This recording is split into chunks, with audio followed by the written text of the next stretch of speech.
Friends, Monika's kitchen में आपका स्वागत है। फ्रेंड्स, आज मैं आपके साथ लेफ़्ट ओवर इडली की ऐसी रेसिपी शेयर करूंगी जिसको बनाने के बाद आप बार बार उसे बनाना चाहेंगे और चाहेंगे कि हर बार आपकी इडली बच जाए और उससे आप उस रेसिपी को बना लें। तो चलिए फ्रेंड्स, लेफ़्ट ओवर इडली की रेसिपी बनाना स्टार्ट करते हैं। लेफ़्ट ओवर इडली की रेसिपी बनाने के लिए यहाँ पर मैंने 11 लेफ़्ट ओवर इडली ले लिया है। अब इसे हम कट करेंगे। तो सबसे पहले एक इडली लेंगे, उसको सबसे पहले 2 पीसेस में कट करेंगे। देन 2 पीसेस के बाद एक एक पीसेस के फिर 2 पीसेस करेंगे। तो इस तरीके से एक इडली के हम 4 पीसेस करेंगे और इसी तरीके से हम सारे इडलियों को कट कर लेंगे। तो यहाँ पर सारी इडलियाँ कट हो गई है। अब इसमें सारे मसाले डालने के लिए एक बाउल ले लिया है। इस बाउल में हम कट किए हुए सारे इडलियों को डाल देंगे। तो यहाँ पर कट किए हुए सारे इडलियों को मैंने डाल दिया है। अब इसमें हम मसाले डालेंगे। तो सबसे पहले हम इसमें स्वादानुसार नमक डालेंगे। उसके बाद 1/4 टीस्पून ब्लैक पेपर पाउडर डालेंगे। फिर उसके बाद 1 tablespoon Kashmiri red chilli powder डालेंगे। अगर आप तीखा खाते हैं तो नॉर्मल रेड चिली पाउडर डाल सकते हैं। और इसको क्रिस्पीनेस बनाने के लिए यहाँ पर मैं 3 टेबलस्पून राइस फ्लोर डालूंगी। इन सबको डालने के बाद इसे हल्के हाथों से हम मिक्स कर लेंगे। तो यहाँ पर मैंने इसे हल्के हाथों से मिक्स कर लिया है। अब इसके बाद हम इसमें 3 टेबलस्पून कर्ड डालेंगे। तो यहाँ पर मैंने रूम टेम्परेचर का कर्ड लिया हुआ है, इसे भी हम इसके साथ अच्छे से मिक्स कर लेंगे। तो कर्ड को डाल के मैंने इसे अच्छे से मिक्स कर लिया है। अब इसे हम फ्राई करेंगे। फ्राई करने के लिए यहाँ पर ऑयल गर्म हो चुका है। अब एक एक करके हम इसमें इडलियाँ डाल देंगे। तो यहाँ पर जितनी इडलियाँ आएगी उतनी इडलियाँ मैंने इसमें डाल दिया है।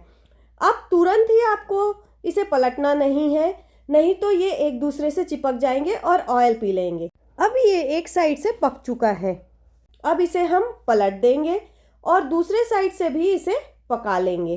तो यहाँ पर हमारी इडलियाँ दोनों साइड से अच्छी तरह से पक चुकी है। अब इसे हम निकाल लेंगे और इसी तरीके से हम सारी इडलियों को फ्राई कर लेंगे। तो यहाँ पर मैंने एक प्लेट ले लिया है, टिश्यू पेपर लगा के उसमें मैं सारी इडलियों को निकाल लूँगी।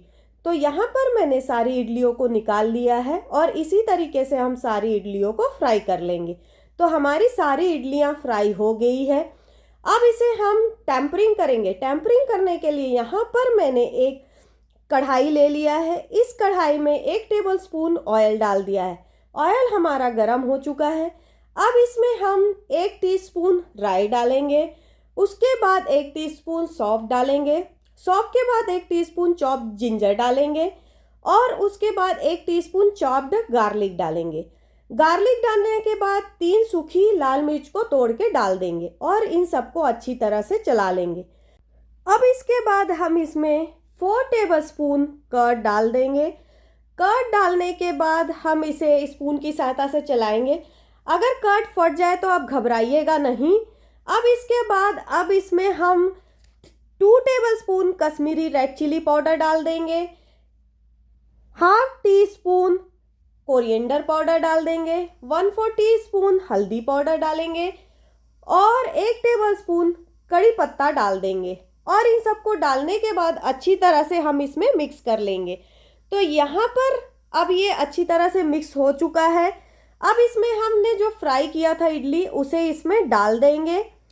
इडली डालने के बाद इसे भी इसके साथ अच्छे से हम मिक्स करेंगे।